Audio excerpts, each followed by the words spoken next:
Hello everyone, it's me Elise, and in today's video I'll be teaching you guys how to back up your WhatsApp on iPhone with the help of iCloud in 2024. So without any further ado, let's get started. So the first thing you want to make sure is that your WhatsApp is installed properly on your iPhone and it is updated. After it's installed and updated, make sure that you are logged in the right account which you want to back up, because there can be many different accounts and you don't want to back up every single one of them.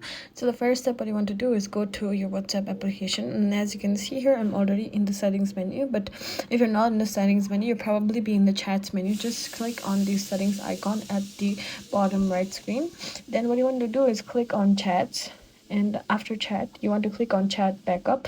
And as you can see, mine is already backing up. It is uploading 0 KB of 1.43 GB, so mine is 1.43 GB of chat, and this is because I have a lot of chat. So if you click on this backup now button, then it will start backing up into your iCloud. And if your iCloud has proper space, then this will probably already be backed up by the time by 5 or 6 seconds. So this is a quick and easy method on how you can back up your WhatsApp content on your iPhone with the help of iCloud, and your iCloud will remain anywhere, and you can open the same WhatsApp on your iPad or your MacBook, wherever your iCloud account is logged in.